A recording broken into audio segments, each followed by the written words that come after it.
sports information. In the airways, taking the nation. Sport all plays, they work in your faces. Grace at the field, so tie the laces. All sports all plays.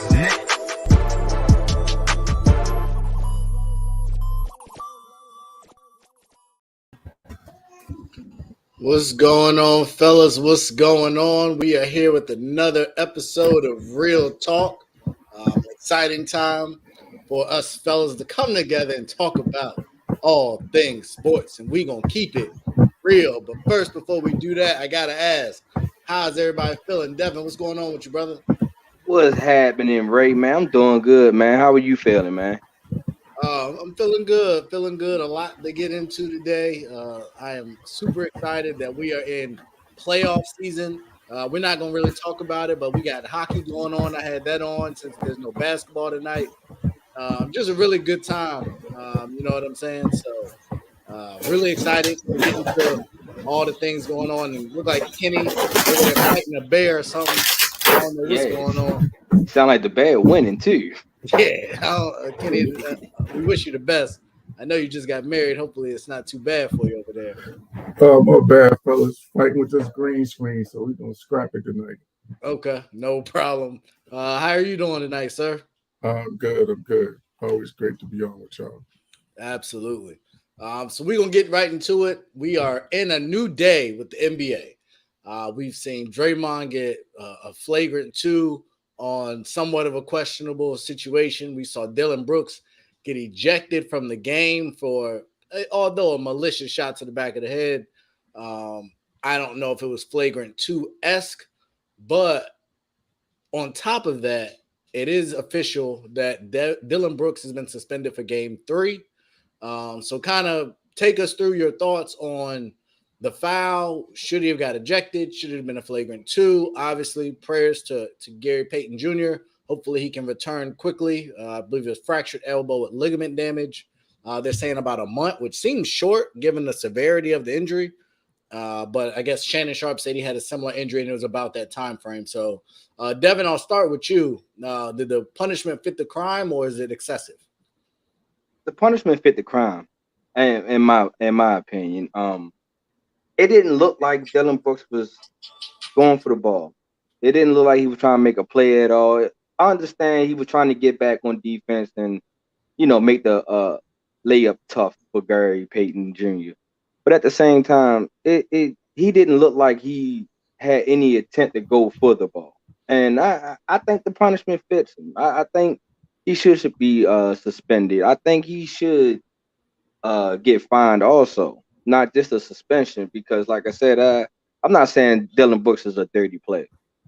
Not by a long shot. I believe this is like his first offense or something in this magnitude. But at the same time, that one game and hit him with a nice healthy fine, I think that's good enough. Okay. Kenny, what you think? I have a few thoughts. I think. Well, I would say that I guess the suspension, I mean, it fits, but I think it's more of a reaction to what happened. I think it was no question it was a hard foul. No question it was a dirty play. Once we talked about this before with Draymond. Once a guy's in the air, he's vulnerable. So anytime you hit a guy like that when he's in the air, that's dirty. So, but I think, I don't know, I guess I'm a little conflicted because really the injury was more so because of what he did. Like, one of the rules, and I watched this, I literally watched this happen over this past season. I watched a kid take a charge and put his hands down to brace his fall, and the same thing happened to him. Only difference was he broke his wrist. So like you're taught, like one of the things that you're taught is when you fall, you always take the fall with your butt. You always take the fall with your body. You don't use your hands to brace your fall. But the heat of the moment, that happens sometimes. You're not thinking clearly or whatever the case may be. So, but I guess it's. I think it's more of a reaction based off of what happened than it was the foul per se. I guess that's where I'm conflicted about it. So I understand why he got suspended, but I think that the foul wouldn't have necessarily done that had he just landed, because we see guys get hit while they're in the air all the time and they land. Guys like John Morant take hard falls. D Wade took hard falls. D Rose took hard falls. List goes on and on. So we see this happen a lot. I just think it was a reaction to what happened as a result of the landing than really more so the foul, if that makes sense. And also to add on to your point, I also think that the refs had to step in anyway, because that game was getting physical. Draymond left out with a cut in the black eye, and I think it was necessary for the referees to actually step in and call this game, because, like I said, that game was way physical. Which I thought was interesting, that the Draymond, there was nothing. Nothing was done, and that was visible. He had stitches, and I don't know that they've gone back and reviewed it or not, but that was a play on. He was just down at the other end of the court, and I think Memphis might have even scored, which in the realm of things would have been a big difference, because I think there was a 1-point game when Ja hit the shot. So it could have been definitely a bigger issue there, but I think it sets a dangerous precedent that we will punish people, because I think we all agree, had he not broken his elbow, had he fallen regularly, this is a maybe an ejection at most. I think if he doesn't break his elbow and that doesn't come out and they don't have more time to look at it, then it's a flagrant 1, flagrant 2, and we move on. But when you start lending discipline based on outcome, I just think that's a very slippery slope, and I don't like that. I don't think the suspension was warranted. I think it was an unfortunate play. I think there were a lot of things that could have went different. But it just kind of is what it is. It's also pretty impressive to me that with that elbow, he went and shot a free throw, and he switched the second one. The first one was a little short, and then he switched the second one, and then he was out. So all the, accolades to him for being able to do that. Definitely. And I do think it changed the momentum, because down the stretch, whether he would have been on Ja or not, there was nobody that could do anything with Morant. And so I think Steve Kerr has his work cut out for him, because we've seen in 2 consecutive fourth quarters, they didn't really get bailed out in the first game, but it could have went the other way here or there. So I think they'll have to figure something out. I think the same is true of Dallas. They're going to have to figure something out in the fourth quarter. But overall, I think it was an overreaction to the reaction of the injury. And I just think that's a dangerous precedent. I don't think you want to start that, because you never know how things can go. So we'll see what happens. But I definitely think it'll invigorate Memphis, but I don't like it personally. Nah, see, I don't think so. Also, but like I said, I think now the referees will be paying way more attention to the physical play that's happening on to the series now. Oh no, 100%. And these are 2 relatively clean teams, I guess you would say. They don't have a bunch of players with bad reputations. Except for Draymond. You might can put Draymond with the bad reputation. But typically people look at the Warriors as a team. Right. Steph, Clay, Andre. They're not known as a physical team. It's more so Draymond. He's the enforcer. Right. So hopefully there's not some crazy double text early and, just the momentum of the game, because I guess that's what's going to happen. I think that's what's going to happen. I think the referees is going to get all in the way for the rest of the series now, because they want to keep control of the game. They most definitely don't want to see no more injuries or try to see no more flagrant. And do you think the suspension was an example of that too? So you think they would give him the suspension and be super tight? I feel like the suspension is a deterrent, but they still want to give him some freedom, because Memphis is kind of a grindhouse team. Most definitely. So you don't want to over officiate, because I think that definitely is to Golden State's advantage. Right. And to piggyback off that, I think Memphis only got away because Golden State wasn't really hot. And I had stated this on our last episode, that Memphis has got a chance to be explosive and show all their gadgets when Golden State is not really having a good shooting night. I will be very curious to see how the others play. This has been an odd series where I don't think either team has played great. Steph, Clay, or really Draymond haven't had just signature or even average. Or Jordan Poole. Or game one, he was deep pretty good. He was, but he got okay. torch game too. That's what I was about to say. Game two was tough. Ja's been, I believe, easily the best player, but Dylan Brooks has shot terribly. Desmond Bain has been MIA on both sides of the ball. I know they said he got a back injury, but I've never hurt my back. I've heard it's awful, but I didn't think it would have that big of an impact on his shooting ability. If he's stiff. I was gonna say. Then also, you feel it every time you land. So so that's one of those things with you gotta, and then also, you're trying to get into a stance, and like Devin was saying, if you're stiff and trying to get into a stance, you can't get that bend or that that flexion that you want to get. Then it limits your movement ability as well. So it could definitely affect you in a lot of ways. Understood. I think there's another opportunity. Jaren Jackson's been great as well, so I'll be curious to see how he plays on the road in Golden State. So we definitely got ourselves a series, but I'm still. Steven Adams is back too. He did clear health and safety protocols, which will definitely help rebounding. I don't know if you have him on the court with that small lineup. I think that poses some problems, but the caveat to that is Draymond can't shoot. So even when they play small, I don't think Steven Adams would necessarily have to be at the 3-point line because Draymond's that's the difference between the Minnesota matchup and this matchup is you don't have that 5 that you really got to step out to the 3-point line and really guard. So I think he may be okay this series because, like you said, you're gonna invite Draymond to shoot that shot.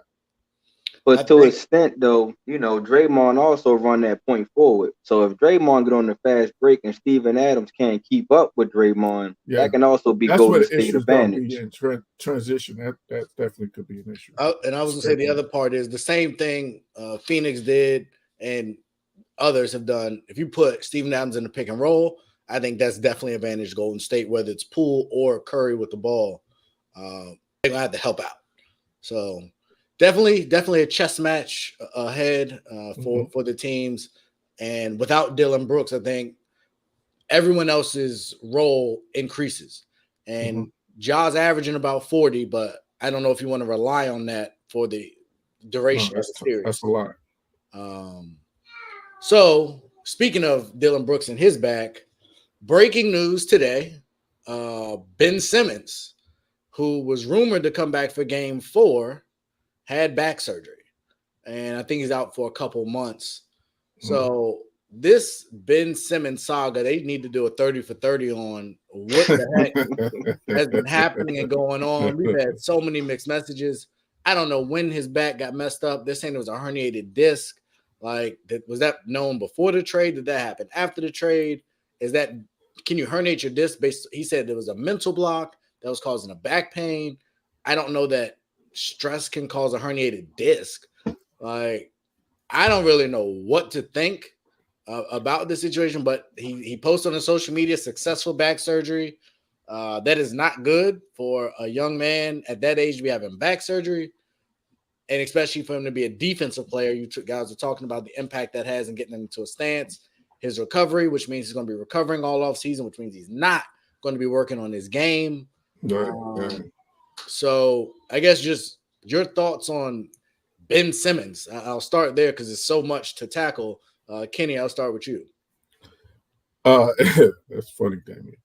It's really confusing, like you said. Like, there's so many unanswered questions because the biggest part of it to me is that you mentioned is how did this trade go through? Because you have to take a physical in order to, for the trade to go through. So, like, what did they waive the physical? Like, there's so many unanswered questions. And I mean, I think we knew that there was something going on because once they said that he went and got I think it was an Epidural. epidural. Yeah, once you do that, then that means that you're dealing with a severe amount of pain. So that right there was kind of a sign that there was definitely something going on. But I didn't, with the I guess the answers and then again with the back, man, the back is really tricky. So it's kind of tough to diagnose. So there could be so many different things and so many unanswered questions that we have with this. So this is going to be interesting. I think the biggest thing that you pointed to is the fact that he's going to be out for the next 3 to 4 months. He's not going to be able to work on his game, and he hasn't played in a year. So I just think that it's going to be a whole lot of between not only the physical hurdles, but then the mental hurdles, and then the skill level hurdles. Like there's a lot that he's going to have to overcome in these next 3 to 4 months. So I'm just really concerned about that, and I'm concerned for how this is going to impact Brooklyn because again, this was the biggest part of that deal. You figured that he was going to be the piece that they were missing in terms of defensively to help them on the defensive side of the ball because we saw, especially in the playoffs, we saw that the issues that they were having on that side of the court, and they really were counting on him to be, the defensive anchor, almost like a Draymond Green type, where he would. I think that's what they were looking for him to come in and be. So the fact that he's now, hopefully they said it was a successful surgery. Hopefully it's the recovery process and the rehab and all of that stuff goes well. But now it's going to be a question of now they're going to have to figure out in training camp in terms of what they're going to be as a team. So it's a lot of unanswered questions. So I'm really going to be watching this really closely to see how it all plays out. I agree. It's definitely something to watch. As of today, with what we're seeing out of Philly and them likely getting swept and Brooklyn getting swept, can we look at this trade as now what we thought Brooklyn definitely won is like nobody won? Did everybody lose in this trade? Like, how do we evaluate the trade as of today, Devin? This trade is a lose-lose situation. I think everybody got what they was looking for pretty much. Because how long this back injury has been effective? Because we all know that he said he's been having this mental issue for a nice period of time. Let's say over a year. The last time we seen Ben Simmons is when he passed up that layup. Mm-hmm. And then the next time we seen Ben Simmons was on Brooklyn's bench. He wasn't on Philly's bench. He wasn't welcome back to Philly and all this other stuff. But as soon as he got traded to Brooklyn, we were starting to see Ben Simmons. We were starting to see Ben Simmons shoot, warm up in practices, look like he was in okay shape to come back. Then next thing you know, his back hurt. He was going through the mental problems. And like what Kenny said, how did this trade even happen? Did you just based off of the other players that you got in the trade and say, look, we got these players and we're going to be fine with KD and Kyrie. And, hopefully whenever Ben is ready, he can come back. Then on the flip side of Philly, we're starting to see like James Harden is not really in shape. Or James Harden can't really blow past anybody anymore. Is that because of his hamstring? Now, that's why I said it was a lose-lose situation for both. I trade you an injured player. You give me an injured player. We're going to squash it. You may see James Harden and you may see Ben Simmons. So we seen James Harden. We was like, oh, he can't really blow past nobody. He looked like Zion warming up in the pregame. Like you just barely getting past somebody. You doing all these dribbles, but can't get past nobody now. Now Ben Simmons have not touched the court since that last playoff game. And now we're sitting here having a big topic about this man's back. It's like, when are we going to actually understand that is Ben Simmons really cut out for the NBA? That's like the question now.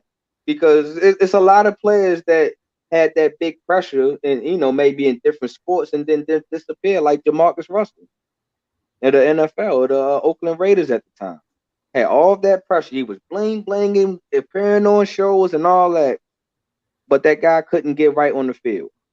Now, I'm not saying that Ben Simmons is a Jamarcus Russell type player, but he cannot handle the NBA pressure, and that might be causing his mental collapses that he had.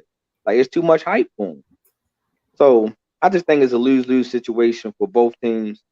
Both teams get ready to be home, chilling, and evaluating on what can they do next. Yeah. Well, I think, no, I was just going to say real quick, I think the only part that Brooklyn will be able to say that they got two players in terms of Curry and Andre Drummond, that they were able to plug in and play, and then they got two first-round draft picks. Now they'll probably be late-round draft picks, but I think those are the things that they would look at and say that they could kind of salvage that part of the deal. But on the Philly side, like, I really see your point. Like, if this is the James Harden that you're getting, then you're really gonna have to wonder, like, and they were talking about it today. Is he still a max player? Like, you really got to ask that question, and that's what Philly's going to have to ask themselves in this offseason. So it's a tough deal on each side.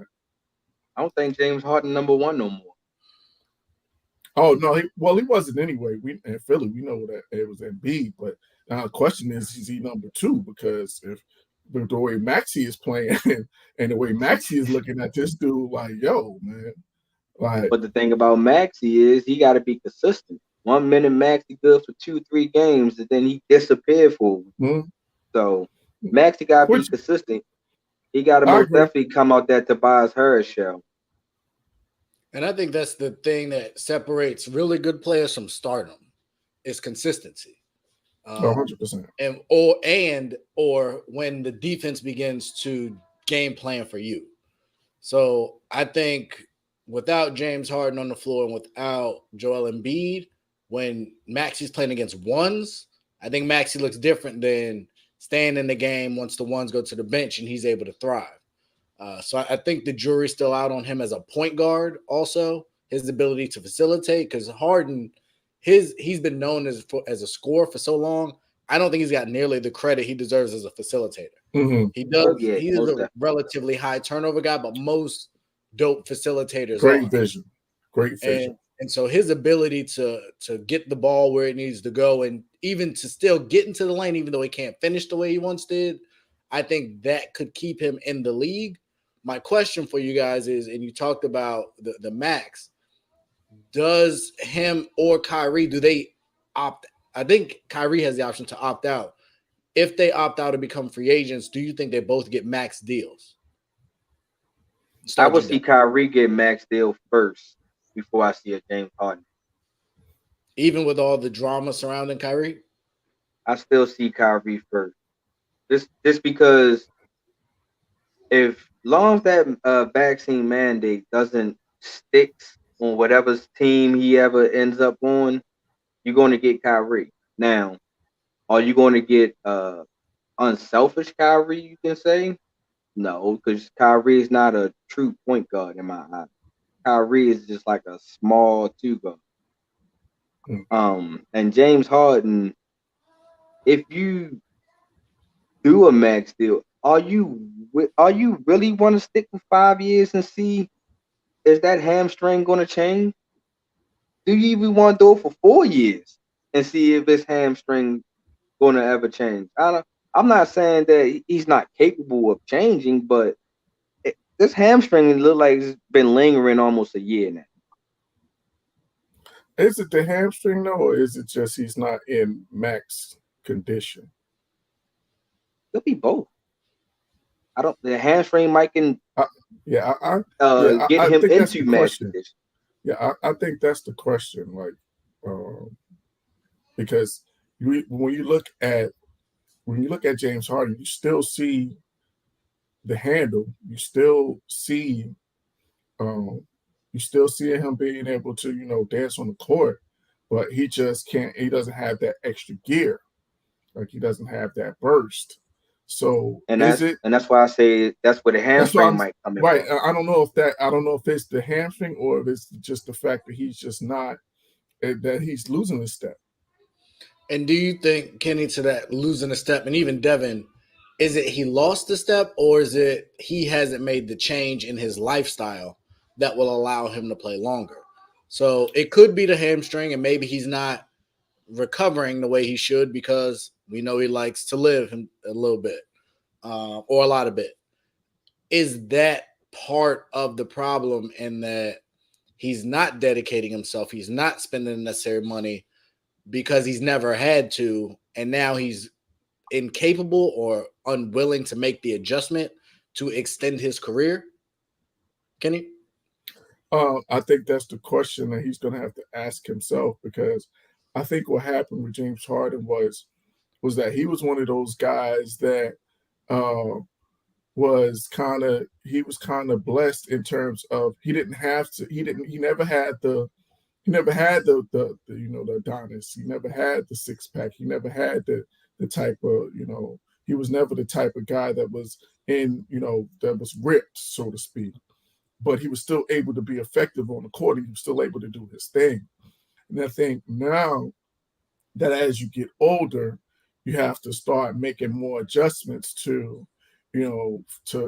stave off Father Time, because Father Time is coming at some point. So I think it's now where he's starting to realize now he's realizing now that I can't, do the things that I was doing before. I'm going to have to up my level in terms of, or my intensity in terms of how I take care of my body. And I think over these last 2 seasons, I think that's what he's saying. And I think another part is that I think if I'm the Sixers, you're going to have to, there's going to be some type of understanding as to, there's no max contract if you're not going to commit to being in tip top physical condition. Like, we're not committing to you long term if you're not committing to yourself and committing to being, the best version of James Harden. So we've talked about, and kind of to that point, the best James Harden. We've talked about Doc Rivers and what happens to Doc Rivers if the Sixers get swept, which by all accounts it looks like they should. Mike D'Antoni is available. If I'm Philly, do I go get Mike because of the success he's had or with point guards, and potentially pair D'Antoni, Harden, and Embiid, and Maxey for No, that matter? no, that doesn't fit for Embiid. Who's your best player on that team? That's not going to fit for him. He, number one, Embiid least played defense, and D'Antoni's system doesn't play defense. Two, James Harden is, we just said here, and we don't fully believe that James Harden is in physical shape to have a run and gun offense. So you just got Embiid. You just taught Embiid how to stay in shape, stay healthy, and be ready for these games. I don't think you can get James Harden because, like I said, Father Time could be catching up, and Mike D'Antoni is it's just not a good fit. Mike D'Antoni have to have a young team to be a running gun, a young team like the Cavs, something in that nature. But far as Philly, not with Embiid on that team. If you're gonna bring Mike D'Antoni, you will have to get rid of Embiid, in my opinion. You don't think Embiid can play the Amari Stoudemire role? No, I'm not. I'm not saying that Embiid game is not Amari Stoudemire, but they was two different players. Amari was more of a I'm a pound you get in the inside and I'm dunking no matter regardless of who's in front of me. I'm not saying Embiid can't play like that, but him and Karl Anthony Towns like to stay behind that 3-point a little bit of times and had a rock in their hand majority of the time too. So Mike D'Antoni's system never had the center holding the ball as much as the point guard. So it's just not a good fit, in my opinion. Kenny? Yeah, I agree with Devin. I think that it's definitely a bad fit in terms of playing style. Uh, D'Antoni's system is a lot of pick and rolls, so that's why it really worked between Steve Nash and Amari Stoudemire. They were great in the pick and roll. He was hitting, getting those dimes from Steve Nash, rolling to the rim, and just all he had to do was finish. Where I think that you can do that some with Embiid, but then you also have to give him some touches on the block. Like you got to get him some touches in the mid post. You got to get him some touches where he can put his back to the basket and use his size and his strength to be able to get to the paint. And we have never seen D'Antoni use that type of or have that as a part of his offensive system. And he doesn't come across as the type that is going to change. Like his system is his system, and he's going to use that. Whoever that point guard is, they're going to be used in that way. They're going to have the ball in their hands all the time, and it's going to be pick and roll, pick and roll, pick and roll, pick and roll, isolation. So I just think it's a bad fit. Like Devin said, I don't think it fits Embiid's game at all. And if that's your best player, you can't bring in a coach that his system doesn't fit. Fair enough. I hear that. So speaking of systems and player fits, last series, most everybody I talked to was very, very critical of Kevin Durant. He's no longer the best player. We need to relook at his all-time listing and ranking. A lot of people were out on Kevin because of how he looked against Boston. 2 games in, from an efficiency standpoint, Giannis looks really bad. Now, he's played decent overall. He's getting you assists and rebounds and playing some defense. But statistically, he's having subpar games. Do we need to revisit the Kevin Durant criticism, or it was that valid and also Boston's defense is just that good? I'll start with you, Devin. I still think KD's best in the world. We all have our bad days. You still think Kevin Durant is the best player in the world? Yeah.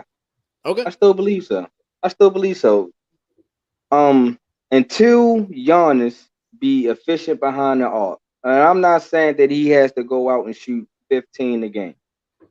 But until Giannis can actually develop all around game, I think KD still have that small edge over Giannis. Now, don't get me wrong, Giannis is the most dominant player in the game, but I still give the edge to KD because KD, he's a smooth scorer.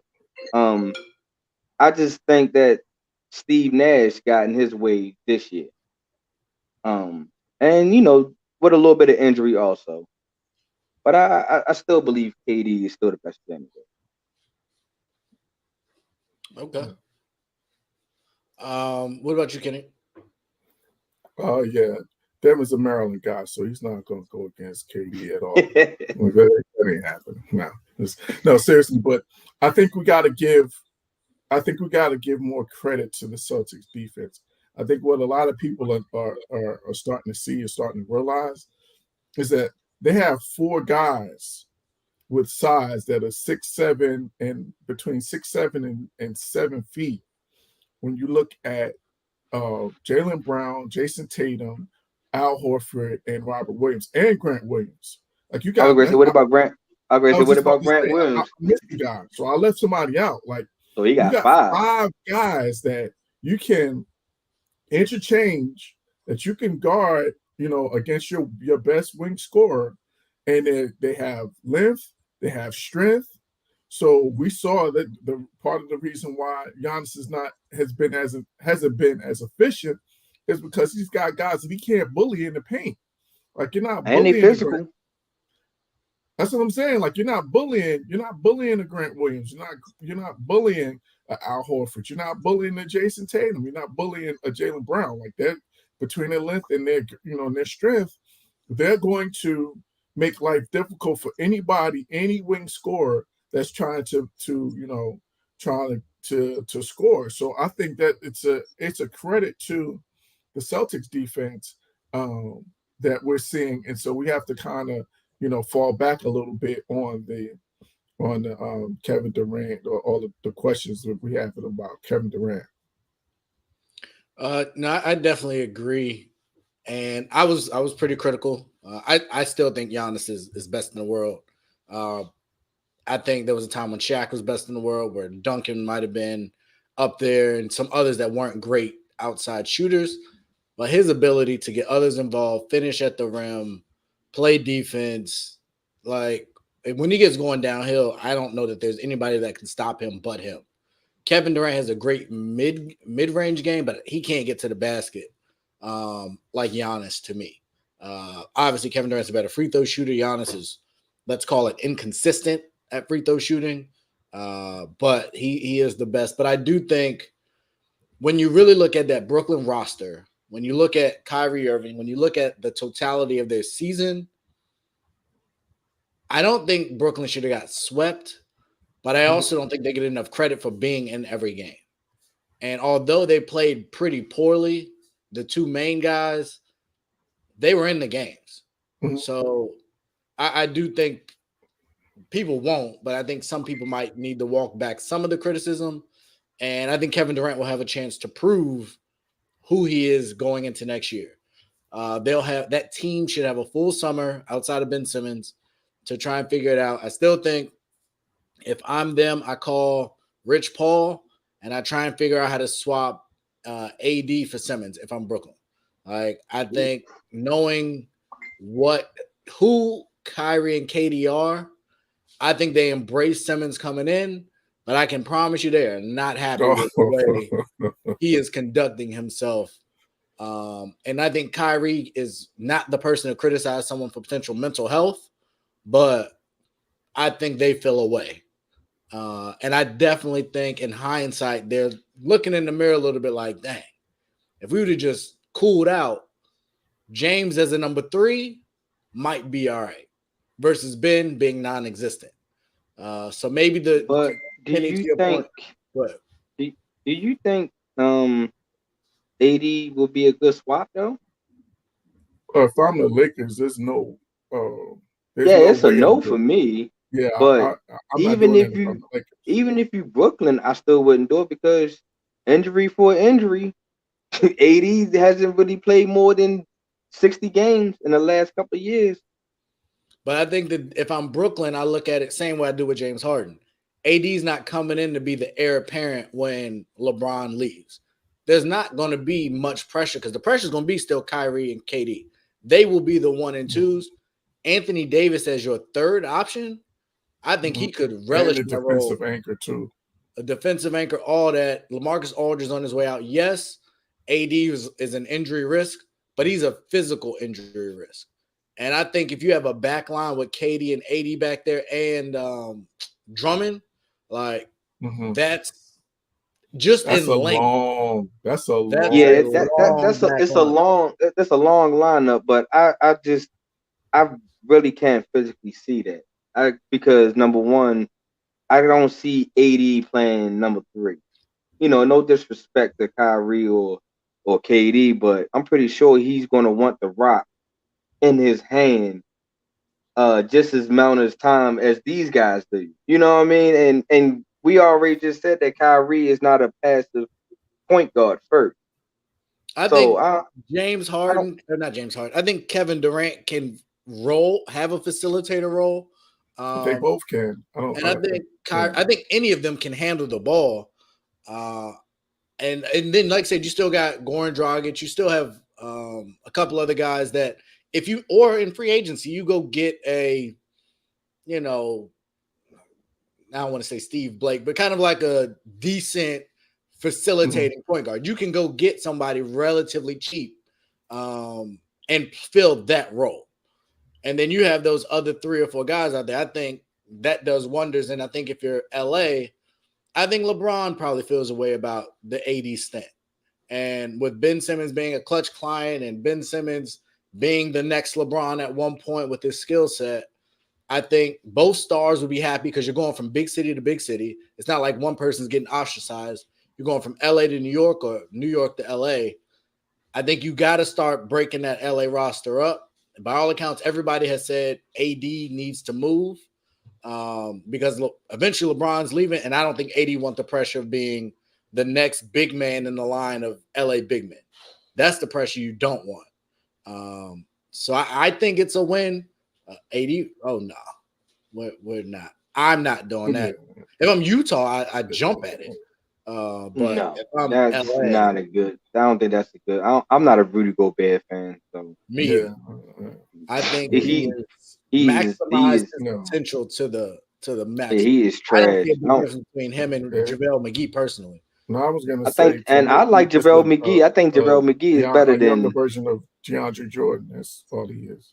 Yeah. I think JaVale McGee is better than Rudy Gobert. Honestly, In the right system, I don't disagree. And definitely different personality, Yeah. locker room presence, and all that. So I've been a McGee fan even since he started off in the Wizards when he was Shaq and the Fool McGee. He's come a long way. He got himself quite a few rings he's accumulating. His What he got, career like has turned 2 or out 3, pretty good. right? I think he got 3, I 3. believe. Could he got 2 got with At Golden least State? two.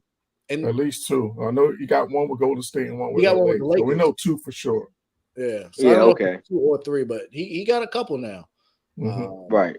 So yeah, I definitely that to me makes sense. I think Brooklyn might be hesitant to trade another superstar for a superstar because this last trade didn't work out much at all. Another injury superstar too. And you're bringing right. I think that's the biggest thing. The fact that they have already dealt with trading for AD and then dealing with his injury issues, and then you're going to trade him for a guy that has even perhaps bigger injury concerns and then mental concerns. Like, yeah, that's a tough ask. Yeah. Speaking of which, we do have the NBA officials. So we've talked about the fines and suspensions. Draymond got an open suspension for giving the birds to the fans. I wish I lived a life where I could just throw away $50,000 by giving people the middle finger. Like, you know that's coming, and you just don't care. What a life to live. But by all accounts, we've all seen it now. Ja Morant hits an amazing floater in the paint to win the game. However, before he did so, there's what I will call, and this is me, an excessive palming to get to the basket. In that scenario, in that building, should they have called a carry on Ja Morant? I'll start with you, Kenny. Oh, by the rule, definitely that was a palm. Like the rule is you can't put your hand underneath the ball. So by the rule, it was definitely a palm. I think the problem is that, and we see it also with the traveling. Like, these guys are moving so fast that the referees are just not able to catch everything. So it definitely was a palming violation without question. Devin? Oh yeah, most definitely was palming. But just like Kenny just said, just like traveling, I think the referees are starting to be more fans than officials. They actually just sitting there like, oh man, that was a good move, boy. He probably would have got me too. And they just let it go. They forget that they got the whistle on their chest and all that. So I think refs starting to turn on the fans also, because that's part of the reason why they are refs, because they do love the game. So most definitely should have been called. But this is not the first time that either Ja or any NBA player has been palming all year. So if you ain't been calling all year, you ain't gonna get it now. So the reason I framed the question, again, that was my sauce of the excessive, is I get the crossover people carry. Like, that's not going anywhere.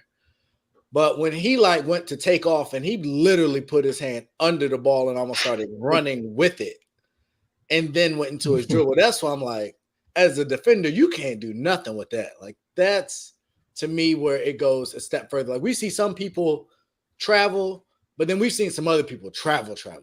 And for me, that was a carry. That wasn't like just your typical carry. That was like, all right, that's you. I think that one you got to call. For me personally, I'm not really partial. I think I said on here, I follow players more than teams because all my teams suck. But I still support my teams. But even as I get a quote unquote Warriors fan, I guess you would say that, I like Ja a lot too. But I think regardless of who that was, that you can't let that happen. Like, that's too big of a miss and too big of a moment. And I think it was still like 30 seconds left, maybe. There would have been a chance for the Grizzlies to potentially respond. But I think you got to call that. It was an amazing shot. I'm not taking nothing away from the shot that he hit. I don't know how he did it. He said, I'm not gonna go all the way to the left this time. Y'all gonna eat this floater. But I think that was pretty bad for me. And I saw it. I know you said, Kenny, they move fast. I saw that in real time. Like that was no. that bad. And again, but again, like you said, and some of them you see, like especially we watch these Shaq and the Fools, and some of these travels, like these guys is taking like 3 or 4 steps, and the refs are missing it. So like as much as we see it in real time, these refs clearly are missing a lot of the blatant stuff, because we see it all the time and catch it on film all the time. What I just said, they are fans. They happy to be at the games just like the fans. But then this will be one of those points, and then what'll happen is especially when something like this happens, this is when next season you'll see the point of emphasis. So we'll see. At the beginning of the season, we'll see the calls start ramping up, and they'll be catching it. So it'll be one of those things. That's usually what happens. Fair enough. Now, the great thing about the playoffs is that it's typically when legends are made. We've seen Devin Booker go on a run a couple years ago in the bubble leading up to the play-in. We've seen Luca have just a crazy bubble playoffs. The last we saw Jamal Murray, he was going off. And now we're watching John Morant in this series really take off. Chris Paul had a huge fourth quarter. But if you had to choose right now, with them being, I think maybe only a year or two apart, if you got John Morant or Luca Doncic today for the next 10 years, who are you taking to lead your team? And I'll start with you, Devin. I'm gonna take Ja. I'm most definitely going to take Ja. I think Ja's a great leader. That locker room follows his swag and the way how he motives. Because, like I said in the last episode, you heard what they say when it comes to smoke. They climbing up the chimney and they want to inhale all of it. So it doesn't matter whose side that they on. I would take Ja. I think he's almost like an AI that once in a lifetime, we ain't going to see this for another 10 to 20 years. I'm most definitely, no disrespect to Luca, because Luca most definitely can carry your team also. But I also see that Luca can sometimes be more frustrated. Referees can get in his head, or if he ain't having his way, Luca is not going to give you the production that you're looking for. And that right there kind of throws it off as a leader. So I go with Ja. I think Ja will be a solidified pick for a lot of people. A lot of teams will most definitely try to take Ja Morant in the first overall pick. No, I definitely understand that. Kenny, your thoughts? Yeah. I agree with Devin in terms of I would go with Ja as well. I think the only other part that also separates Ja from Luca is on the defensive end as well. I think that we're starting to see that Luca's struggles defensively is starting to impact the Mavericks. So, and we see that the Suns are really targeting him. And basically, whoever he's guarding, they're putting him in the ball screen action to make him have to, take on that defensive assignment. And I think that, between that, his temperament, and his leadership ability, I think that's why you would, if you're picking, you would pick Ja. Because he just, like you said, that I just think he galvanizes the team. Like he's part of that. He's one of those guys that creates chemistry and creates culture. He's a culture builder in terms of what you want, in terms of the person that you want to lead your team. And I think I think Luca still has some areas to grow in terms of that area of his game. And so we just don't, we see that already with Ja, but I think we still need to see that more from Luca. So I think that's what separates Ja from Luca, and that's why most people would go with Ja. That's why I would go with Ja.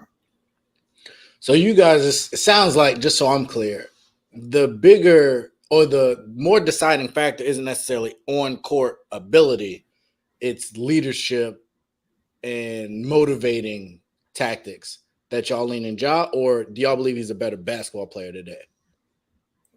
I Oh believe yeah, Ja yeah. Go ahead, Jay. is a better basketball player. Um, like I said, it's no disrespect to Luca. I just Ja, it's just Ja. You know what I mean? He just have that it factor. You know, like I said, it's not saying that Luca can't carry a team. It is just when Ja walks in the room, you just feel you probably can feel his presence. Like, dang, you know what? This guy can really move me. I'm ready to follow his tune with his beat and stuff like that. And he just don't. He when he talks it, he backs it up also. You know, when it comes to that on that basketball court, when him and Karl Anthony Towns was going back and forth, you know, even though their dads was the motivation of it because you know their dads was hyping them up, but Ja made sure that he was going to get the last laugh or the last stand when it came to the Battle of the Sun. So I just like Ja game all around. Yeah, I Can think you? for me, it's just it's not it's that also, but the other part for me is the defensive side. The Lucas struggles defensively are are challenging. I think for the Mavericks. So I think that part of it is what really the other part that you have to put into consideration as to why you would pick Ja over Luca. Okay. So I'm not saying y'all are wrong. I would say I'm taking Luca because I don't know what Ja will look like in 5 years. What his body will be able to withstand, uphold to the way that he plays. Luca to me has a game that he can play like this for the next 15 years. It's not an That's fair. explosion game. It's not this highly athletic game. Will his defense get better? Probably not, because I don't think he's that fast. But offensively, he can get where he needs to go. I think Luka's a better passer. Luka's a better rebounder. And I just think his game is a game that can last. Like Chris Paul's game, Chris Paul will be able to play like this, I think, for a long, if he wanted to, for a long time. Because it's not the AI game, it's not the D Rose game, it's not that kind of game where athleticism is really the key contributor. And right now, I think Ja's biggest asset is his athleticism and explosiveness. And he's already started to have more and more of those little knick-knack injuries. I think Ja's 22 and Luca's 23. So Ja at 30, if he keeps playing the way he's playing, I just don't know how much you're going to be able to get out of him at this point in his game. Now, if he develops a post game or a fall away, something like that, I think that can translate. But to me, Luca has gone up against the Paul Georges, the Kawhi Leonards, the Mikal Bridges. He's gone to the Jay Crowders, and nobody can do anything with him physically. Not because he's faster than them, but simply because his skill set is just one that I think is superior to Morant's right now. So for me, I'm taking Ja. Obviously, defensively, you got to help him out. So if I'm Dallas, Dallas should look at McGee. Dallas should look at a Gobert. I think that would help them a lot because they need some kind of defensive anchor. Because Dwight Powell, Kleber, and Bortons and them, they ain't it. And I'm not expecting Luca to all of a sudden apply himself necessarily tremendous on the defensive side because he got way too much of a weight to carry on the offensive side. Jaylen Brunson was on pace for a huge deal, and I'm not saying he's undoing that in this series, but he's not helping this case.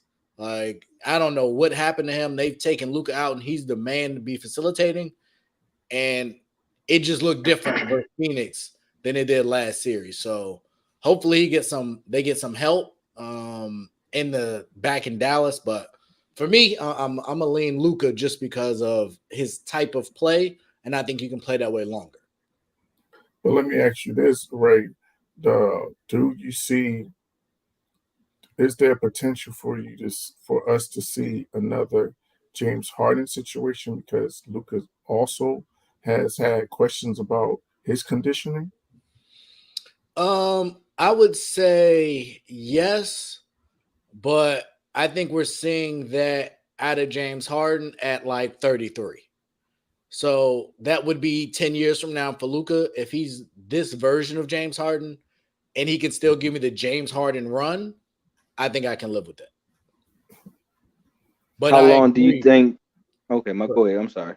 No, I said, but I do agree that I hope in the next year or two he revisits his offseason because we've seen him, similar to Shaq and Barkley and others, play themselves into shape, and that doesn't lend itself to being your best at the LeBron, Chris Paul age. You're probably going to look more like James Harden in your early 30s when you could have played a lot longer at a higher level. So hopefully Mark Cuban and the right people will get around him and say, hey, man, you're seeing an example of you right now if you don't do a better job in the offseason. But I would, even if he doesn't, I think he could play well into his early 30s at a really high level, and I would still take that over somebody missing 15 to 20 games a year because of a bad fall. What was you saying, Now, Devin? how long do you think Luca and Jalen Brunson can play together? This might be after this year. His contract is up. I think, and this is all speculation. This is my perception. I think Luca wants a sidekick. Luca has to be able to trust his sidekick. If Jaylen Brunson was D Wade to LeBron, I think they're fine. I think that was the issue with Porzingis.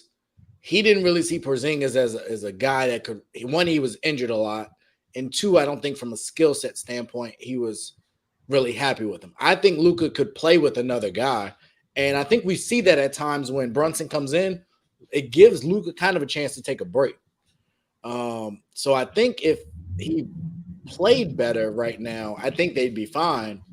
But I think right now he's saying, all right, if I want to win a chip, and he's won chips overseas at a younger age, I need people that perform now on this stage. I can't be giving y'all mid 30s, 40 points a game, and we losing by double digits. Like, if you on my team and I'm doing that and we still losing like this, I think he might be. If we're going to give somebody a bunch of money, we can look around, maybe give like Zach LaVine that kind of money. Now, I don't know if Zach would want to come into Dallas, but I think that type of player, I think Luka could play with just fine. Oladipo might be in line for a nice little deal. I think they could play together. So I think he can play with a number two. That number two just got to perform in the playoffs. I can feel you, man. Feel you. But we talked about a lot of different things so far, specifically injuries, suspensions. And I think we're seeing this in, I'll say basketball and football. I don't follow hockey or baseball close enough to see it. I think baseball, to a certain extent, I have seen it. But we're seeing leagues that are constantly trying to take the physicality out of their games, taking sometimes the emotion out of their games. NFL at one point banned like celebrations. So do you think the direction we're going is good for superstars, where we've talked on this show about superstar injuries and its impact?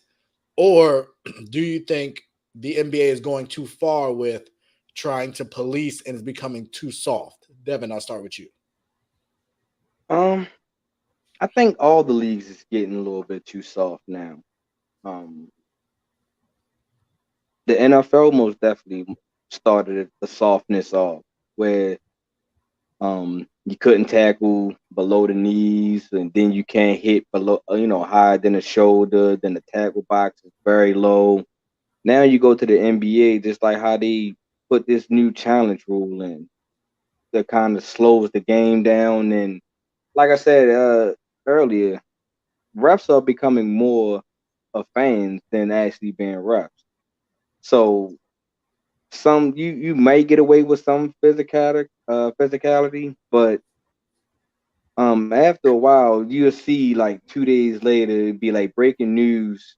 The NBA had took a deeper look into this certain play, and now we're going to have to kind of implement this new rule to kind of slow the game down. And like sports is made to be physical. You're going to have injuries no matter what, because the human body is not really made to be jumping all out the doors or getting tackled by somebody coming at you 20 miles an hour, anything in that nature.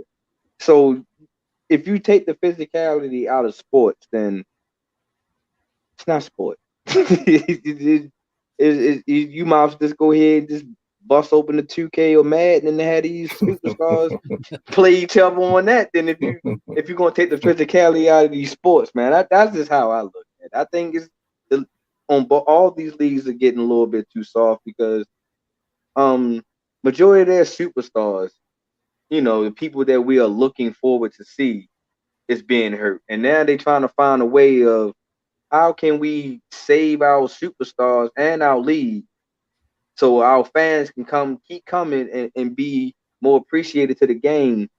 And I think that's the direction that the league is more interested in.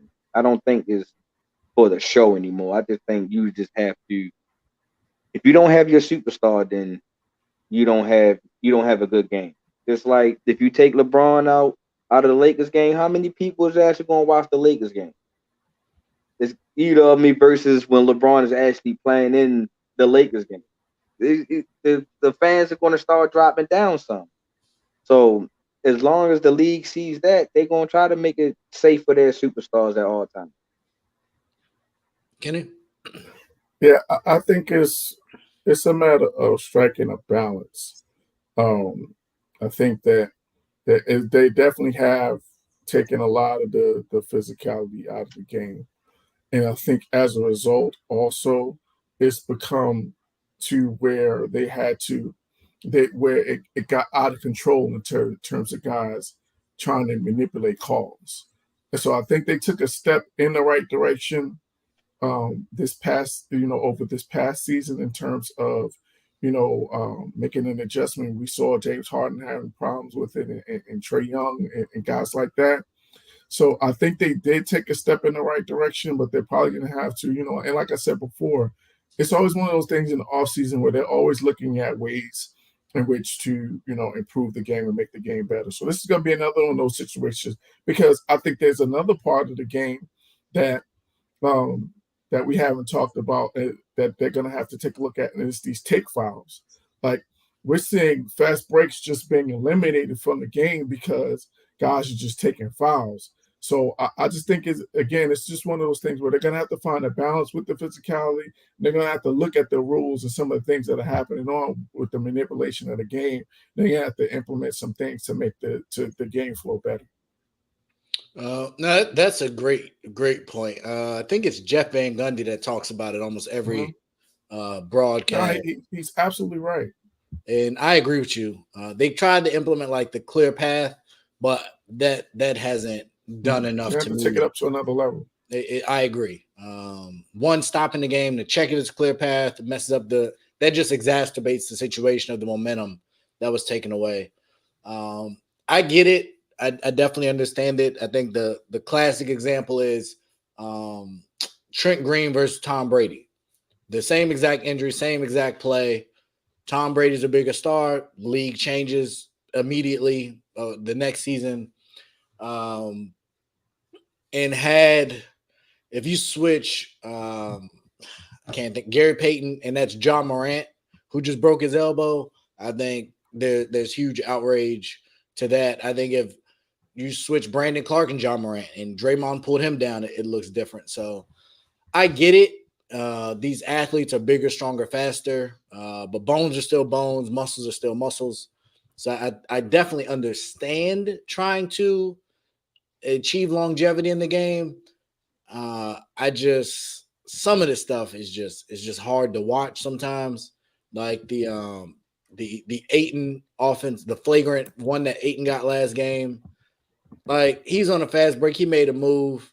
And I just didn't. I think there's parts of it that I agree with, but then there's other parts that are just like, was there intent there? And I think the intent part is hard to judge, and it's kind of been taken out of the game. And you can't really dictate that, but some of these things, I'm just like, come on, man. Like what are we doing from an entertainment standpoint? But I definitely hope someone in the competition committee does look at the take files because they suck. Like it's awful. And the NBA has been pretty good at adjusting like the hack a Shack rules and stuff like that. They've added stuff. So when there's been flagrant issues, even though the landing and a the Bruce Bowen. And I think was it Looney? No, it was Skip had a nickname for him when he did it to Kawhi Leonard.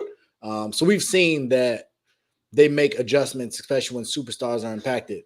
But we would definitely, see that. And Damien, I wish if you can add in the comments what you mean by context to boxing is not the same anymore, because I think boxing is still pretty bad. Now I have seen some bad stoppages.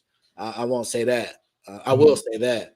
But typically, I think that's because people have like died. And if I'm of the mindset, if it's the 8th round, it's the 10 or 12 round fight, and he can't win, don't just let him get his head beaten. So if you can comment back with maybe more context on what you mean, I would be interested in that. But I think that's same context, but a little different because of the differences in sports.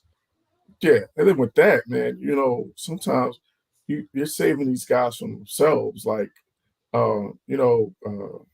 think about Deontay Wilder, that fired Mark Brilliant, but he was trying to save that man from himself. Like his ear was bleeding and everything.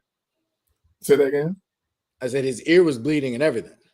Yeah, so like we and then we saw what happened in the next fight.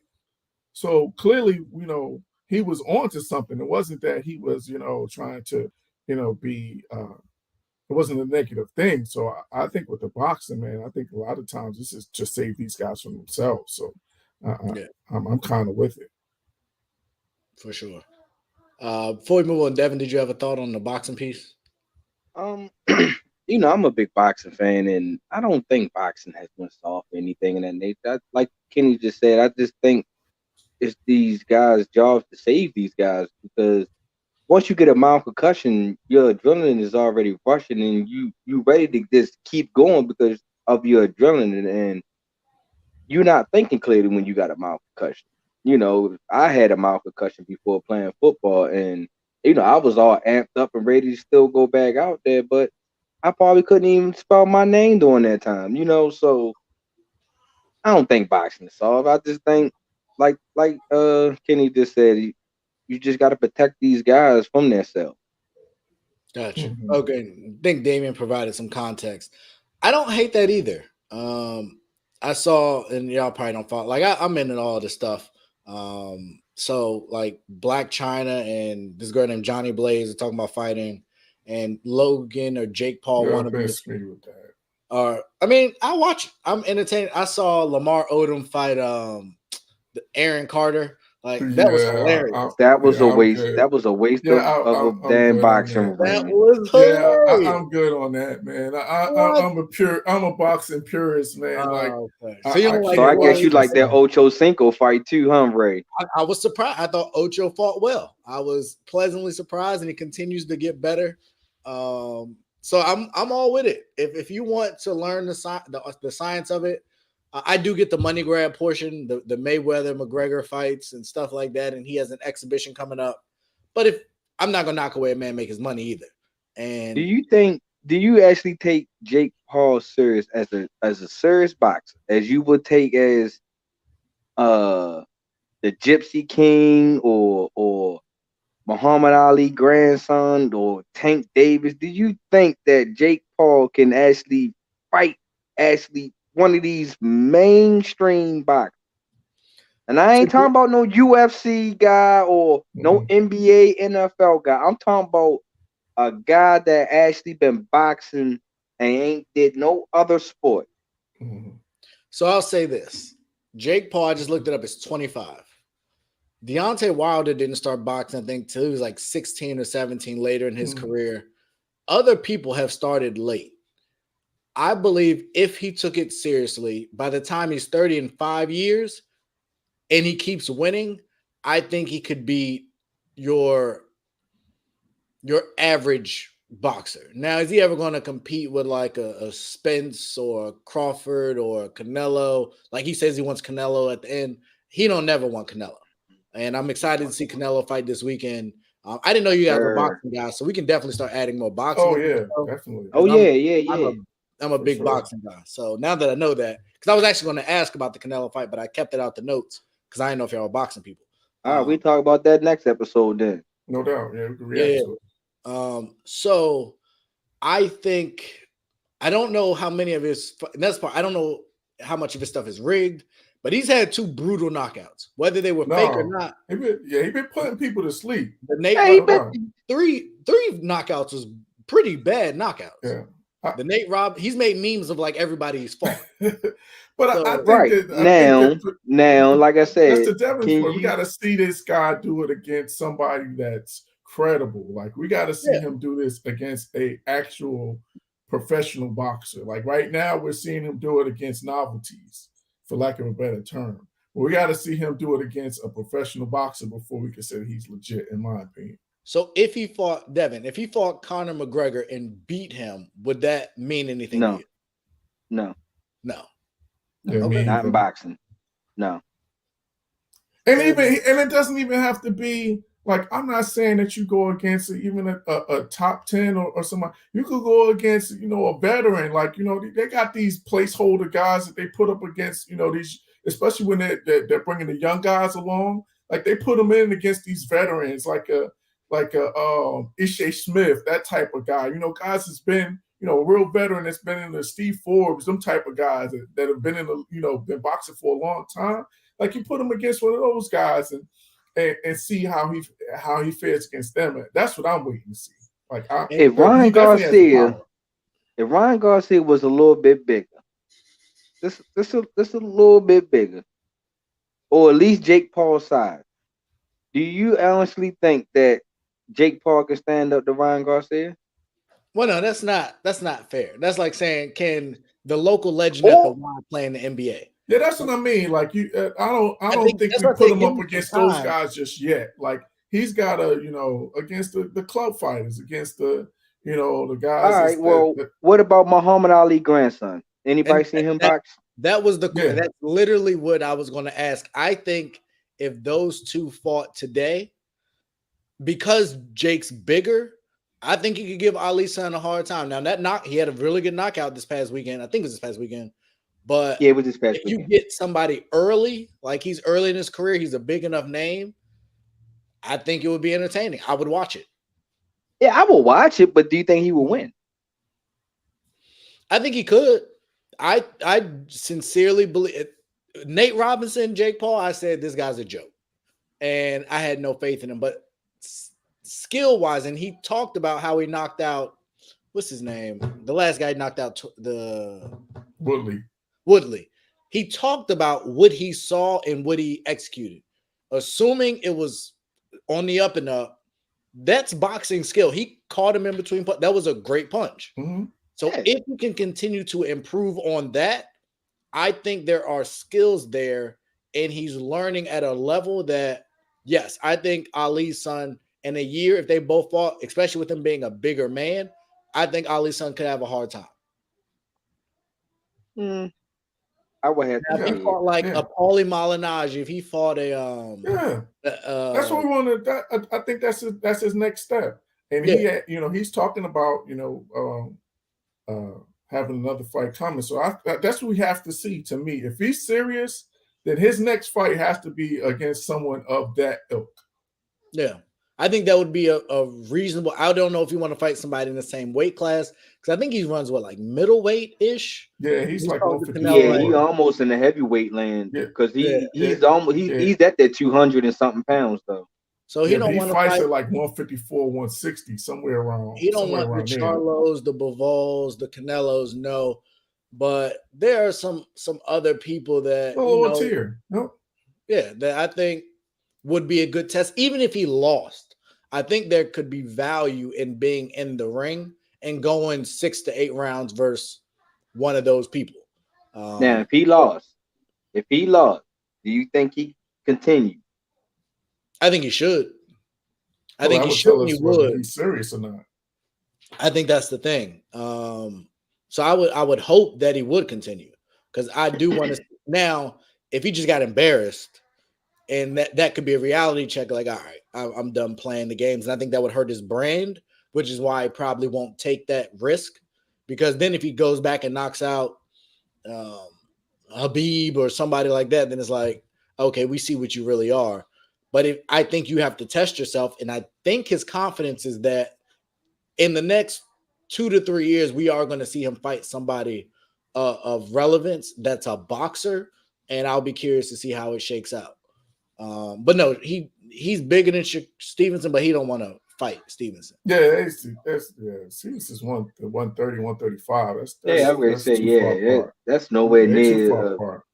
Yeah, That's probably too big of a Yeah. difference. But Yeah. Tony Harrison in 2 years, I could see him look. I think that would be entertaining because I like Harrison a lot. But I think that the Charlo knockout definitely took some steam out of him. So there's some other people. I do want to ask y'all because I guess I could Google it real quick. But has there been an update on Adonis Stevenson? Do y'all know whatever happened after his bad knockout that he had? Is he back yet? I haven't seen his name in a while. I haven't seen his name mentioned since then. Okay, I'll probably look it up and just see. But definitely good talk there. And I'm just so clear before we move on. Everybody's picking Canelo, or y'all think Vogel can get him out of there? Nah, I'm picking Canelo. No, I'm not mess. I can't go against Canelo right now. Okay, yeah, I'm in agreement. I don't even know if it'll go the distance, and I don't really want to see another Triple G Canelo fight either. For me personally, but we'll see. Kind of, I'll be okay with it. But I'd rather see him fight one of the Charlo brothers or Andre. Yeah, I think Andre is another good one. But going back in time, I don't know if you guys have watched Winning Time. I plan to start it. Yes. I keep hearing it's really good. Gotta watch it. I ain't watch it yet. I didn't want to watch it out of solidarity with all the players that hate it, but I keep hearing it's really good, so I think I'm gonna start it. And yeah, I'm gonna tell you. I'm gonna tell you, I'm an avid watcher of it. You will really enjoy it. It gives you the other side, like the off the court, back office side of you know how Jerry Buss bought the team. The drafting, I think you guys will be really fascinated about the drafting of Magic Johnson, without giving too much away. I do think they're going over the top with Jerry West. I can see why he's upset because his character is really over the top. So I can see why he's mad. But okay. No, it's a great series. I'm really enjoying it. I've watched it from the beginning, and I don't miss an episode. Damon, everybody I've talked to or heard talk about it says it's really good. So, it is. I think I'm gonna go ahead and check it out. You guys will enjoy it, especially being basketball guys. You guys will really enjoy it. Okay, all right. So consider it done. But speaking of the Lakers and old people making suggestions for front offices, Phil Jackson has popped up, and reports say that he is heavily involved in the hiring of their next coach. So my question is, who do y'all think he would pick for this roster? And is it a good deal that Phil Jackson is in an executive role with the team again? I'll start with you, Devin. I just put my head down as my answer right now. Because you're a Lakers fan, right? I'm a Lakers fan. We found that out last episode. I'm a Lakers fan. And all I want to know is how many hands is going to be in this cookie jar? Thank you. Because this is like, what job title does Phil Jackson have in this organization? I understand he was married to. You know what? Well, wasn't he married to like somebody in the family of the Buss family? Jenny for a long time. Buss, even Jenny, they've been together. Well, I don't think they're together anymore, but they were together for a long time. Right. So once again, like, what's his job title? Like, how do you walk into a organization and say, "I'm gonna help you pick your coach"? Like, don't get me wrong. Phil Jackson is one of the GOATs of coaches of all time. Hands down. But I guarantee you, Allen Houston back with the Knicks ain't gonna walk in there and say or even Jeff Van Gundy. It's not gonna walk in the Knicks organization and say I'm gonna pick your next head coach for you. Alonzo Mourning or Tim Hardaway is not you're not gonna walk down Miami and say I'm gonna help you pick your next coach for you. So I don't understand. Like, see, this is the frustration about the Lakers that kills me. Is the top is the top of the organization is so dysfunctional. We are like on now our 10th coach since Phil Jackson left. We didn't had everybody in there. And I believe that we should have kept Jason Kidd as our head coach. I believe Jason Kidd should have been our head coach before Frank Vogel. I think I always said that Frank Vogel is not a good head coach. His system is designed to really. It's not designed for a big man. If you have your big man roaming the roaming outside the paint the whole entire game and doesn't want to touch the paint, then we have a problem. Or you have a all-time center, Dwight Howard, sitting on the bench just collecting dust. Like, so back to Phil Jackson. Phil Jackson, I don't understand how he got this role, but us Lakers fans should be the ones picking out head coach of this team, and I just don't understand it. The Lakers is just a dysfunctional organization when it comes up there, and it just trickles down to how it is this season. You see how they did Magic Johnson? They threw her underneath the bus, and Magic Johnson was like, you know what? Let me go ahead and leave before y'all actually destroy my name or anything in that nature. And then once Magic Johnson left, you might have got that bubble title. You know, everybody's still putting an asterisk on that title. But at the same time, it's just I don't understand how Phil Jackson is able to pick out head coach, and it is just so frustrating. I understand, Kenny. Yeah, I get your frustration, Devin. I think one of the biggest problem that the Lakers have right now is that it's too much friend business. There's too many friends. There's too many personal situations or personal relationships that are affecting the business. Like you talk about Phil Jackson, but then let's talk about Kurt Rambis. Like, what has he done over his career to have so much say so in the organization? Why? Because his wife is best friends with Jeannie Buss. So, and then again, here we go with Phil Jackson. Why does he have a voice right now in this situation where he was, although I did hear that he did have some say so on Frank Vogel being hired. So I think I saw or heard somewhere where he recommended that Vogel be hired.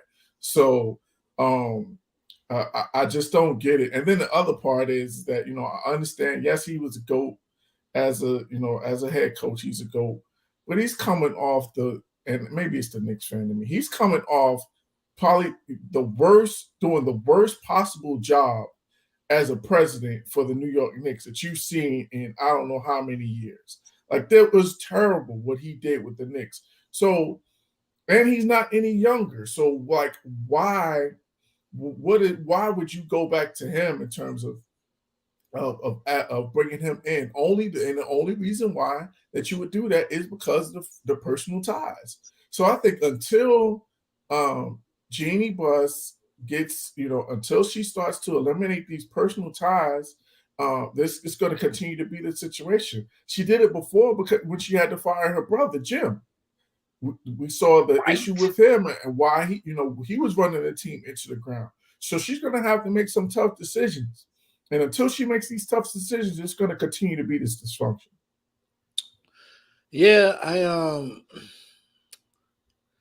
don't know what to really think, or I feel like the criticism that everybody's given is valid. I think it's evident. I don't, and I forget who was on here, but I think it was the Kobe effect. And I don't know that she's found a consistent voice, I think similar to Luca, where I said if she could get one person that she could trust and be successful, I think she'd be comfortable. But I think she keeps listening to a person and then they fail, and a person and they fail, and a person and they fail. So she just keeps rotating all these people that are basketball minds and friends, and then she puts them in position and then realizes, oh, they didn't know what the heck they was doing. And I think it's just playing out in real time. But I don't think Phil Jackson is a good option in this scenario. They need to just go ahead and hire Mark Jackson as the head coach.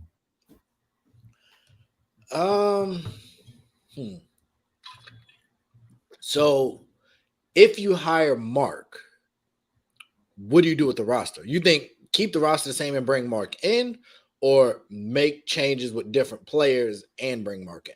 Because I don't know that the only player I would change really, and I'm a Westbrook fan, but that's the only person I would kind of eliminate from the roster.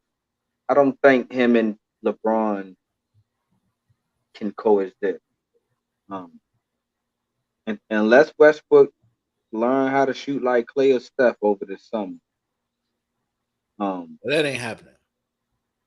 Right. So I would have to give it to Westbrook. I don't think a ball dominant guard can fit with LeBron. If you're not going to bring Westbrook off the bench, then a ball dominant guard is not going to fit with LeBron, because LeBron has to have the ball. LeBron like to call the plays, like to set up AD or set up whoever. And if you would have to just give it away. If you plain and simple. Doesn't matter what coach you bring in for the Lakers. Let me ask you this though, Devin. Do you think with Mark's cachet as a point guard, do you think that he could, I don't know, change the roles to make them be more effective, to be able to play together? It's a possibility, because I always say that for Steve Kerr to have this success, it was Mark Jackson that built the foundation first. Mm-hmm. He the one that drafted all these players, and it was this Steve Kerr actually just put that championship pedigree, to add on to it. So, Mark Jackson could get these guys, in right formation and can win at some games. Well, you might not be the best team in the West because the West is loaded, but I think Mark Jackson can do it. Okay.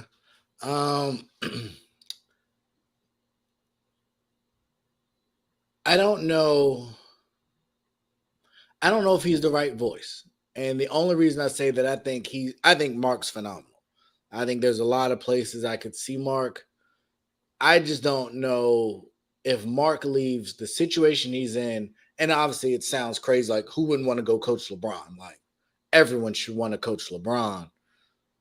I just feel like we talked about the dysfunction in that organization at the top. Yeah, that's the only thing that's going to hold. That's the only thing that's going to hold the Lakers back from getting a coach. Period. Is that dysfunctional man?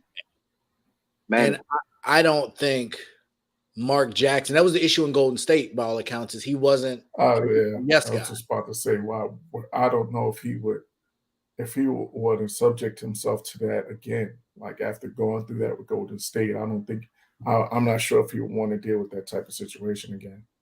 Yeah, I think that poses a big problem because he's seen, by all accounts, is a no-nonsense straight shooter.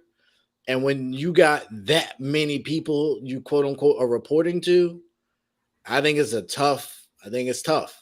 And then you got to also manage all the egos, and they're going to turn over that roster. Even if they keep the core three, the rest of that roster is pretty much going to turn over. Exactly. Malik Monk's gone. He's going to get paid. Exactly. I don't think they bring. That's one person that the Lakers really should go after this offseason is Malik Monk, because he was the consistent He was the most consistent throughout the whole season. I think But I don't Reed, think you're gonna have the. I think you're gonna yeah, you're the gonna have cap the room. You're not gonna have the cap room to be able to match the offer that he's going to get out there on Yeah, the that's why I market. said you gonna have to get rid of Westbrook, no matter whatever coach you bring in, or whatever you try to do with that roster. The first thing you're gonna have to do, you're gonna have to get rid of Westbrook to get rid of that. What's that? 47 mil, whatever he But make. that's the problem. Like, and I think his is a player option. So I don't yeah, even. he's They can't definitely. cut him. Yeah, he's not, and he's not. He's definitely going to opt into that last year of that deal. And the Oh only way yeah, that you trade that guy, the only way that you're going to trade for him is if a team wants to get that cap space. You're not. Nobody's trading for him because based off of what he, his and based off of this past season. Like the only right, reason why a team would trade for him is if they want that cap space. right. So for those reasons, I don't like Mark. For the fit, I think if everybody got on the same page, I think he'd be good for them. I just don't know that he would want to leave his job, his gig, to go deal with that. So we'll see, but it definitely bears some playing out, and we'll see what Phil does. And I don't even know if Mark's Phil's kind of guy, because Nah, Phil's I don't think so either. a pretty prickly individual from everything I've heard and read. Even to what he said about Kobe, you got to be a certain type of guy to say that, even though they made up. Like Right. most people ain't talking about Kobe and other superstars the way that Phil has. So Right. I don't know how to That's why think I about said, that. how did he have a voice in all this? Right. So we'll kind of take a little quick turn as we get ready to wind down here on Real Talk. The Phoenix Suns. We saw what they were last year. Chris Paul came in, had a massive change, changed the culture, led them to the finals, all of that jazz that everybody was talking about. This year, we saw Devin Booker and Mikal Bridges and Cam Johnson and Cam Payne all take steps forward. We saw Chris Paul get hurt, and Phoenix continue to expand their lead. And now we've seen Phoenix in this series, and Chris Paul really he really closed last game. Devin Booker got going again. It was just an onslaught at that point. But from a value standpoint, not better player, from a value standpoint, do you value Devin Booker or Chris Paul more for Phoenix? And I'll start with you, Kenny. Man, that's tough. Because of what they both bring to the game, it's. I think I'm gonna go Devin Booker. I think they both make the game easier for each other, but I think Devin Booker's scoring ability makes the game easier for Chris Paul than vice versa, if that makes sense. I think that his ability to really take over the game and really, expand and stretches out the floor for everybody, like he makes the game easier for everybody. And I think we saw that even more so when Chris Paul went out, as to how they didn't really miss a beat. So I think that's the biggest reason. I think that I would pick Devin Booker over Chris Paul, but it's really close. Okay. Devin, what you got? It's really close. I'm gonna have to agree with Kenny. Devin Booker is the most valuable player in my eyes. Throughout this postseason, Devin Booker is scoring at least over 25 a game, pretty much. Devin Booker is 80+% free throw shooter. Devin Booker has been shooting over 42% field goal wise. And I'm pretty sure Devin Booker is probably shooting somewhere high in the 3-point percentage also. And when Chris Paul had went out with that thumb injury towards the end of the season, the Suns didn't really skip a beat. I'm not saying that Chris Paul is not important, because he's most definitely the it factor of why the Suns are, really getting deep. But Devin Booker when you took Devin Booker out with that hamstring injury, the Suns didn't really struggle, but you see that it was different for the Suns. It was like, oh man, we don't have that automatic score right now. Who can we rely on? And when Chris Paul had that bad shooting night and he only scored like 5 points that one game, 4. you was in abysmal. The Suns really couldn't handle, the Michael Bridges and the Cam Johnson and Payne didn't really step up that game.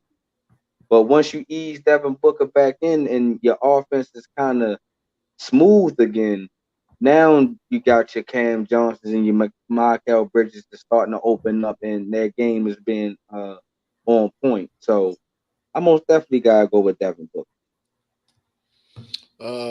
If y'all been watching us, you know how I feel. Like, I don't personally think it's that close. I think we have some recency bias. Chris Paul's played great the last really 2 fourth quarters in other games, but I think Phoenix can win a championship without Chris Paul. I really do. I saw what Campaign did when he had to step in.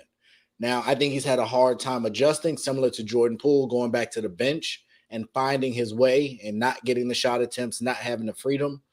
But I think they go nowhere without Devin Booker. His ability to spread the floor, play defense. We saw him playing some really good defense and be that guy to hit those shots.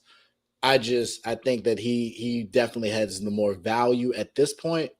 But I will say, when called upon or when he needs to step up, Chris Paul's played well. I would be curious to see if Dallas does a better job of getting Chris Paul involved more on the defensive end, similar to what Alvarado did. Put somebody in the game that's going to hound him from start to finish, so he's not super fresh at the end of the game. I think that makes a big difference, having somebody that can get up in him, the Beverleys, the Alvarados, the Carusos. I think that's their problem, though, is they don't, unless they, who do they use? Unless Jaylen Brunson can. No, he's not that type of guy. So I don't know who they use. Maybe Bullock. That's about the only guy I can think of. What about Spencer Dinwiddie? He might can. Not on defense. He's not that type of guy either. Trust me, I was thinking him play defense out here. Yeah, I was just gonna say, like, I don't think that's the problem. That's the Mavericks' problem, is they don't really have a guy to really harass and really to make Chris Paul work. I don't think no team really in the West really, unless the Grizzlies, sneak past Golden State. I don't really see no team other than Pelicans that can kind of wear down Chris Paul really. You're gonna have to wait until you get to the East, whether it's the Heat, Boston, or Milwaukee.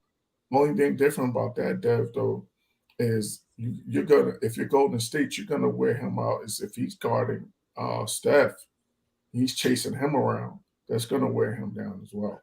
Yeah, he won't. I don't think they're gonna put Chris on Steph too much. With the age wise, and you just the game wise. If they start Jordan Poole in Peyton's place, Chris ain't guarding any of those three. I think Clay's the easier of the three, but he got to chase somebody. But do you put Chris on Draymond then? Since Draymond, no. You know what I mean? Because then Ayton got to guard somebody. Yeah, you can't do that. And you definitely don't want Ayton out there with. Yeah, nah, most definitely. Not, but I think. No, I don't. Do you put him on Wiggins then? Maybe. But then Wiggins might. Wiggins probably try to use his length to. Yeah, I'm gonna say Wiggins close. Right, so you might be right, Kenny. Golden State might be the team then. Between Golden State and Memphis. Yeah, just offensively, like you're gonna have an issue as to you're gonna have to really guard and really. And I think even somebody like Kuminga, you can put in that his length and energy can just be annoying to Chris Paul. And I think getting Iggy back would help also facilitate that. But that's where I think the Gary Payton loss could be huge, because I think he would be the perfect person to kind of put in that role. Say, hey, we need you to go dog him. Yep. And that by all accounts, they won't have him for that series. Maybe the Yeah, finals. they said the best case scenario is he's back for the finals. Gotcha. So yeah, last thing kind of on that same realm of value. And this is, I'm going to start maybe bringing more of these in. A group chat conversation I had. Number 2 in Milwaukee. Who's the true number 2? Is it Middleton or Holiday in you guys' opinion? I'll start with you, Devin.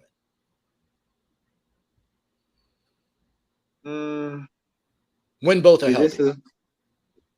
this is like almost the Chris Paul and Devin Booker situation also. Because there's no really wrong answer to this. But I'm gonna have to go with Drew Holiday. I think because Drew Holiday can play both sides of the end. I'm not saying that Chris Middleton don't play defense either, but it been at times that Chris Middleton will disappear on you and you might forget about it. Versus Drew Holiday, he can almost play your best player on the floor, especially if it's a guard. And Drew Holiday ain't no slouch when it comes on the offense either. He can most definitely play that bully ball.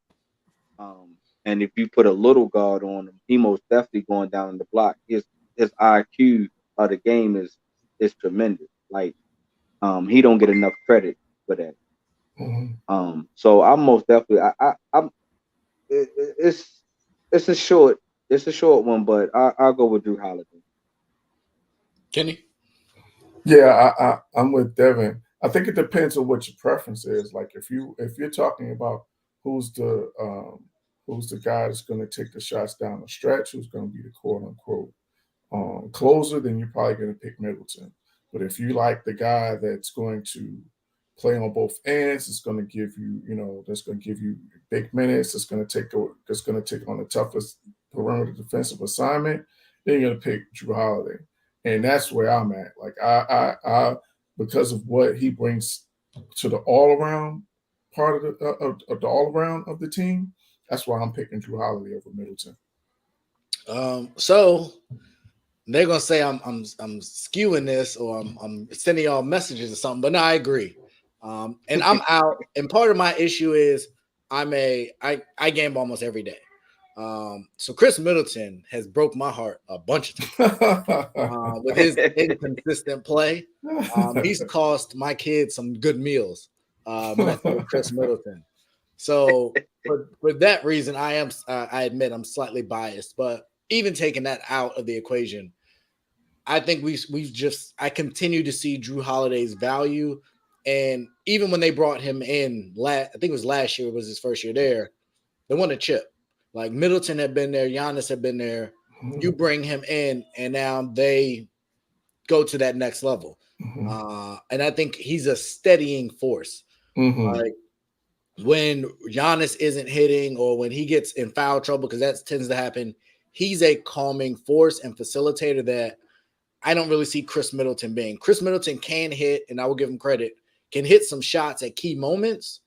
But as far as being a steadying force in the middle of a game or just when teams go on a run and defensively, I've seen way too much inconsistency from Chris Middleton. Similar to Chris Paul, where some games he might go give you 30, 35, and other games he'll give you 11 on 3 of 17 shooting. And Holiday tends to be more stable, but even when he shoots bad, I can guarantee you he's going to give me that on the defensive end. So for me, I definitely lean Drew Holiday, and we will definitely be sending this out to the fellas once again because they keep trying to talk to me like I'm crazy, like I don't know what I'm talking about. But I know my guys are going to hold me down every time. Amen. We got your back, dog. We got your back. Appreciate it. If you're speaking the truth, we got you. No Freddie facts over here. Yeah, none of that. And he ain't jumping in Freddie running from us. I had a couple Lakers topics. I thought I would entice him to jump in, but I guess he ain't want to smoke today. He's no Grizzly. But yeah, fellas, we got some great games this weekend. By the time we back on Monday, we might have some more solidity in the NBA playoffs for sure. So we'll definitely tap into it. Obviously, a big fight this weekend. Canelo brings them out. I kind of wish it would have today would have been, or Cinco de Mayo would have fell on the Saturday, I think that would have been even more fitting. But should be good. We'll definitely add that in, as well as some other things, and hopefully we get a super fight at 147 this summer. So we'll get into that too. But yeah, man, it's been a pleasure with y'all. I hope y'all have a good one. Thank you for tuning in. Continue to support ASAP. We got stuff on all day, not just real talk. Y'all take care, be easy, and we are out. Whole sports, all plays. Yeah. Whole sports, all plays. Whole sports, all plays.